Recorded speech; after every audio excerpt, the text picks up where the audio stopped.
Court से आज विश्व आदिवासी दिवस, हम आपको अपने इतिहास को याद दिला दें।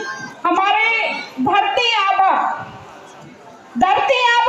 बिरसा मुंडा जी हमारे धरती के पिता माने जाते थे और अपनी पुरानी परंपराएं जो थी, हमारा जो जंगल है वो हमारा खजाना है और जो हमारी नदियां हैं वो हमारी जीवन रेखा है और इनकी रक्षा करना हमारा परम कर्तव्य है।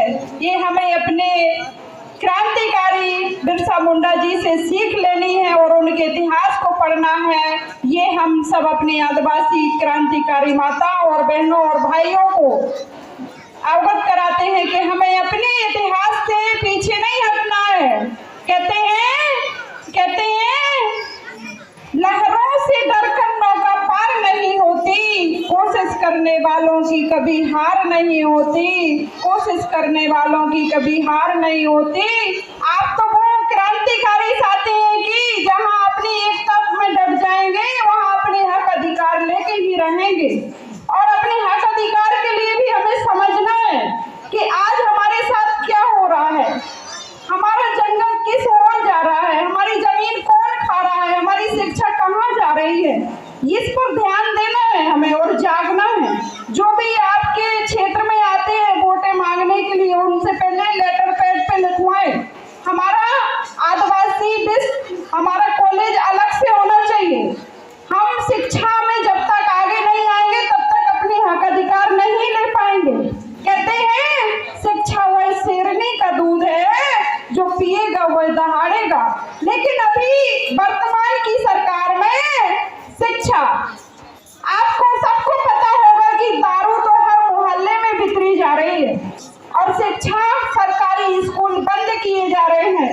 इस पर हमें विचार करना है और अभी बता दें हमें अभी वर्तमान सरकार के लिए कि जो हमारा ओबीसी आरक्षण है, तो इसके लिए मैं आपको बता दूं कि कर्नाटक में जो ओबीसी आरक्षण है वो 32% है और अंडमान में 38% है, बिहार में 33% है और तमिलनाडु में 40% है, केरल में 50% है। विभिन्न देशों में हमारा 14% से ज्यादा आरक्षण है, लेकिन अभी 27% से ज्यादा आरक्षण है और मध्य प्रदेश की सरकार ने 14% भी आरक्षण नहीं दे रही है।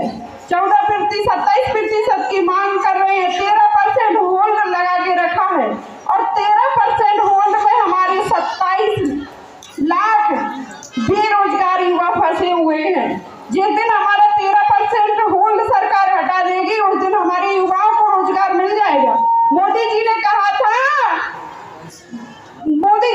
था 2 करोड़ नौकरियां, लेकिन 2 करोड़ नौकरियां मिली क्या? हमें नहीं मिली। ये हमें सबको जागना है और समझना है। मोदी जी ने कहा था किसान भाइयों के खाते में 15 लाख रुपए आएगा। क्या किसान भाइयों के खाते में 15 लाख रुपए आए? नहीं आए ना। जब भी खाद वितरण होता है तो वहाँ हमारे गरीब मजदूरों को खाद तक नहीं मिलता है। लेकिन कौन बनाता भारत महान? इस देश का मजदूर किसान। अगर हमारे मजदूर भाइयों ने इस सरकार को बनाया है तो ये सरकार हम मिटाना भी जानते हैं। इसलिए आप लोग अपने हक के लिए लड़े और कहते हैं जिस समाज का राजा नहीं वो समाज ताजा नहीं। तो हमें अपनी ही समाज का राजा बनाना है, अपनी ही समाज का पंच, सरपंच, जिला पंचायत बनाना है, चुनना है और ऐसे व्यक्ति को प्रतिनिधि बनाना है जिसके लिए हम अपने हक अधिकार मांग सके, जिससे हम अपने न्याय की गुहार लगा सके, जिससे हम अपनी लड़ाई लड़ सके। हमें ऐसे लोगों को नहीं चुनना जिनसे हमें बोलने में ही डर लगे, जिनके पास जाने में ही डर लगे। ऐसा हमें नहीं करना है। आप लोग अपनी शिक्षा पे ध्यान दें और बच्चों को पढ़ाएं।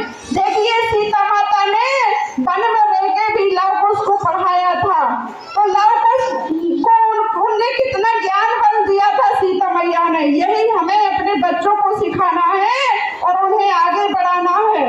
हम आशा करते हैं कि हमारी नारी शक्ति जरूर जागेगी और आगे बढ़ेगी कहते हैं उबाल हो सीने में, उबाल हो सीने में, ऐसा खून होना चाहिए, ऐसा खून होना चाहिए, ये सत्ता भी बदलेगी और अपने हक अधिकार भी मिलेंगे। बस अपने इरादों में ऐसी गूंज होनी चाहिए, ऐसी गूंज होनी चाहिए। आज मैं सभी माताओं को और भाइयों को रक्षाबंधन के पावन पर्व की बहुत बहुत बधाई एवं शुभकामनाएं देती हूँ। बहुत बहुत धन्यवाद। बहुत बहुत धन्यवाद रानी जयसवाल जी। और अब हमारे बीच में एसडीएम साहब आ चुके हैं और हम संगठन के माध्यम से एक ज्ञापन देने जा रहे हैं।